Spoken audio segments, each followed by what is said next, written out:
జరిగిన పరిస్థితి అందరికీ కూడా తెలిసిందే. గత చరిత్రలో ఎప్పుడూ జరగని విధంగా ఏకంగా 99% వాగ్దానాలు అమలు చేశాం. ఎప్పుడు జరగలేదు ఆంధ్ర రాష్ట్ర చరిత్రలో కానీ దేశ చరిత్రలో కానీ ఈ మాదిరిగా మేనిఫెస్టో అన్నది ఒక పవిత్ర గ్రంథంగా భావించి అదొక బైబిల్ గాను, అదొక ఖురాన్ గాను, అదొక భగవద్గీత గాను భావిస్తూ టిక్కు పెట్టమని చెప్పి ప్రతి ఇంటికి పంపించి టిక్కు పెట్టమని చెప్పి ప్రతి అడుగుతూ ఆ ప్రతి అక్క చెల్లెమ్మల ఆశీస్సులు తీసుకుంటూ ఆ ఇంట్లో ఉన్న అవ్వాతాతల దీవెనలు తీసుకుంటూ ఏ రోజు కూడా ఈ మాదిరిగా బటన్లు నొక్కడం ఏకంగా 2,70,000 కోట్ల రూపాయలు ఎటువంటి వివక్ష లేకుండా ఎటువంటి లంచాలు లేకుండా ఏ నెలలో ఏమిస్తామో అని ముందే చెప్పి క్యాలెండర్ ప్రకటించి ఆ నెలలో అది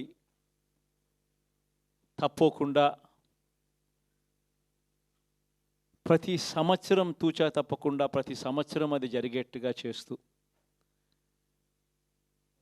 ఏకంగా 2,70,000 కోట్ల రూపాయల వివిధ పథకాల ద్వారా మాట తప్పకుండా జరగడం కూడా గతంలో ఎప్పుడూ కూడా చూడలేదు, జరగలేదు. ఇవన్నీ కూడా నేను ఏదైతే చెప్తా ఉన్నానో ఇవన్నీ ఎప్పుడూ చూడని మార్పులు, గతంలో ఎప్పుడూ జరగని సంస్కరణలు. విద్యారంగంలో అయితేనేమి, వైద్య రంగంలో అయితేనేమి, వ్యవసాయ రంగంలో అయితేనేమి, సామాజిక న్యాయం అంశంలో అయితేనేమి, మహిళా సాధికారత అంశంలో అయితేనేమి, గవర్నెన్స్ విషయంలో అయితేనేమి ఎప్పుడు జరగని చూడని సంస్కరణలను కూడా తీసుకొచ్చు.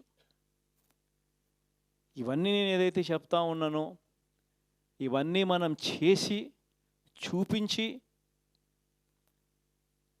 ప్రజల మన్ననలు పొందిన తర్వాతే ఎన్నికలకు వెళ్ళాం. ఎన్నికల్లో ఏమైందో తెలీదు. 5 సంవత్సరాలు కళ్ళు మూసుకుంటే చాలా అయిపోయింది. 5 సంవత్సరాలు మళ్ళీ 2024 నుంచి 2029 కూడా అదే మాదిరిగానే కళ్ళు మూసుకుంటే 2029 కూడా కళ్ళు మూసుకుంటే వచ్చేస్తుంది. ఇవి మనం గుర్తుపెట్టుకోవాల్సిన అంశం ఏమిటి అని అంటే సినిమాలో ఓన్లీ ఫస్ట్ హాఫ్ మాత్రమే అయ్యింది. గతంలో కూడా ఇదే మాదిరిగా పరిస్థితులు ఉన్నప్పుడు కూడా మనం ఏ మాదిరిగా పైకి లేచాము అన్నది కూడా మీ అందరికీ తెలిసిన విషయాలే. నేను ఒక్కటే మీ అందరికీ చెప్తా ఉన్నా, ప్రజల్లో ఈరోజు మనం చేసిన మంచి ఉంది. ఇంటింటికి మనం చేసిన మంచి ఇంకా బ్రతికే ఉంది.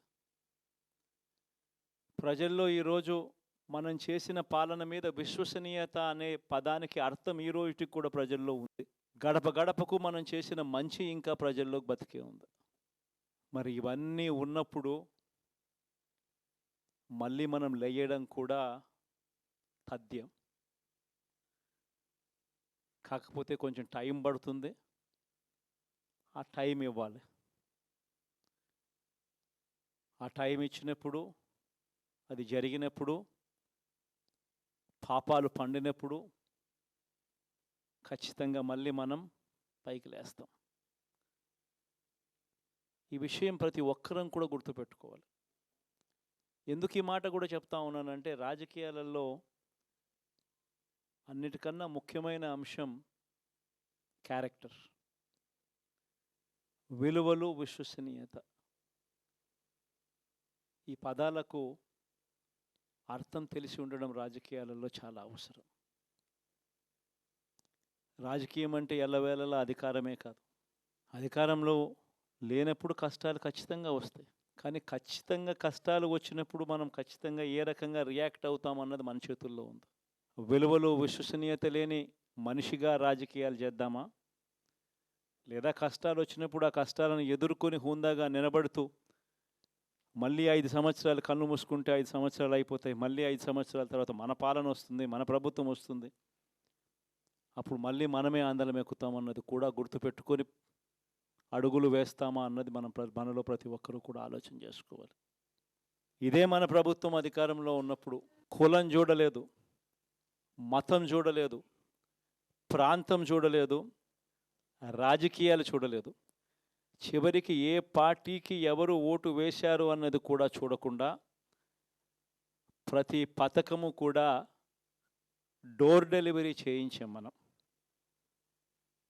అర్హత మాత్రమే ప్రామాణికంగా తీసుకొని ప్రతి పథకము, ప్రతి మంచి కూడా ప్రతి ఇంటికి డోర్ డెలివరీ చేయించాం.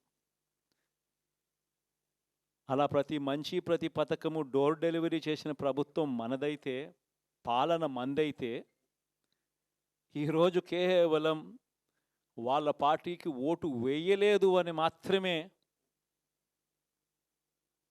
ఓటుకు వేయకపోవడమే పాపం అన్నట్టుగా ఈరోజు రావణ కాష్టం సృష్టిస్తూ ఉన్నారు, విధ్వంసం చేస్తూ ఉన్నారు,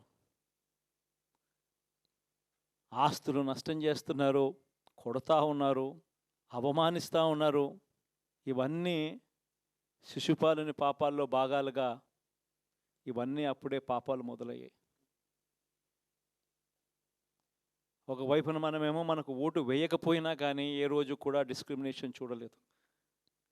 అటువంటి వాళ్లకు కూడా మనం డోర్ డెలివరీ చేసిన ప్రభుత్వం పాలన మందైతే, ఈరోజు కేవలం ఓటు వేయలేదన్న ఒకే ఒక కారణంతో ఏకంగా కొడతా ఉన్న పాలన వీళ్ళది. ఈ పాపం ఊరికే పోదు. రెండవ పాపం చంద్రబాబుది కూడా అప్పుడే పండింది. బహుశా కేంద్రం ఈ రకమైన కేంద్రంలో ఈ రకమైన పరిస్థితులు బహుశా ఎప్పుడు ఉండిండవేమో. ఈ రకంగా కేంద్రంలో 240 ఎంపీలు మాత్రమే వచ్చిన పరిస్థితులు, రాష్ట్రంలో ఏకంగా వీళ్ళకు కూడా ఈ మాదిరిగా మంచి నెంబర్లు వచ్చిన పరిస్థితులు, ఎన్డీఏలో మళ్ళీ చక్రం తిప్పుతా ఉన్న పరిస్థితులు. ఇలాంటి పరిస్థితుల్లో కూడా ప్రత్యేక హోదాను అడక్కపోవడం చంద్రబాబు చేసిన మరో పాపానికి కూడా మరో నాంది. ఇలాంటి పరిస్థితుల్లో కూడా ప్రత్యేక హోదా మనం అడిగి తెచ్చుకోలేకపోతే రాష్ట్రంలో ఏ ఒక్క యువకుడు కూడా క్షమించడు చంద్రబాబు నాయుడు. మనం కొంచెం ఈ పాపాలు పండేదాకా మనం గట్టిగా దీన్ని నిలబడగలిగితే, ముందుకు తీసుకొని పోగలిగితే ఈ పోరాటాన్ని ఆటోమేటిక్గా శిశుపాలుని 100 పాపాలు ఫాస్ట్గా ఎరోడ్ అయిపోతాయి. కాబట్టి ప్రతి ఒక్కరూ ఈ విషయాలన్నీ గుర్తుపెట్టుకోమని కోరుతాం. ఇవన్నీ బహుశా నేను చెప్పేటివన్నీ కూడా మీ అందరికీ కూడా తెలియనేటివి కాదు. కేవలం నేను మీ అందరికీ గుర్తు మాత్రమే చేస్తా ఉన్నా. కష్టాలు రావడం అన్నది సర్వసహజం. కష్టాలు ఇలా మనం ఎదుర్కొని నిలబడడం అన్నది మన చేతుల్లో ఉన్న అంశం అన్నది మాత్రం ఖచ్చితంగా ప్రతి ఒక్కరూ గుర్తుపెట్టుకోమని మీ అందరితో కూడా కోరుతా ఉన్నా. శాసనసభలో, చట్టసభలో మీ సభే అన్నిటికన్నా ముఖ్యమైన సభ అవుతుంది. ఓటు వేయలేదు అన్న ఒకే ఒక కారణంతో మనుషుల్ని కొడతా ఉన్న పరిస్థితుల్లో, మనుషుల్ని అవమానిస్తూ ఉన్న పరిస్థితుల్లో, మనుషుల్నే బలవంతంగా ఆస్తి నష్టం చేస్తూ ఉన్న పరిస్థితుల్లో ఇక ప్రతిపక్షం ఉన్నది ఒకటే ఒక పార్టీ, ఆ పార్టీకి అవకాశం ఇవ్వాలా అన్న కనీస నైతిక విలువలు వాళ్ళు పాటిస్తారన్న నమ్మకం నాకైతే లేదు. కాబట్టి మీరు చేయాల్సిన పాత్ర గొప్పది, చాలా ఉంది అన్నది మాత్రం గుర్తుపెట్టుకోండి. రాబోయే రోజుల్లో యాక్టివిటీ లెవెల్స్ అనేది ఆటోమేటిక్లీ పెరుగుతాయి. రాష్ట్ర వ్యాప్తంగా ఉన్న కార్యకర్తలందరినీ ఎవరినైతే వాళ్ళు ఇబ్బందులు పెట్టారో ఖచ్చితంగా వాళ్ళందరికీ మనోధైర్యం ఇస్తూ వాళ్ళ గ్రామాలకు వెళ్ళి వాళ్ళకు తోడుగా ఉండే కార్యక్రమాలు చేసే కార్యక్రమాలు జరుగుతాయి. రాబోయే రోజుల్లో ఇంకా టైం గడిచే కొద్దీ ప్రజల్లోకి వెళ్ళే కార్యక్రమాలు ఇంకా ముమ్మరం అవుతూ పోతాయి. చివరికి ప్రజల్లోనే ఉంటాం.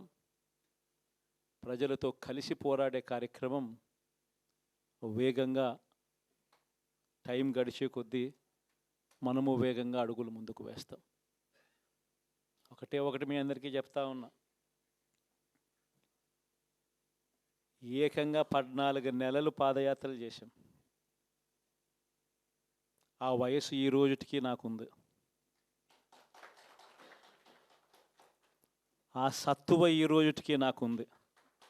కాబట్టి మీరు మాత్రం ప్రతి ఒక్కరూ గుర్తుపెట్టుకోండి, ఆ టైం వచ్చేదాకా మీ పాత్ర చాలా కీలకం. ప్రతి ఒక్కరూ ఈ విషయాన్ని మాత్రం గుర్తుపెట్టుకొని మీ అందరితో కూడా సవినయంగా వేడుకుంటా ఉన్నాను.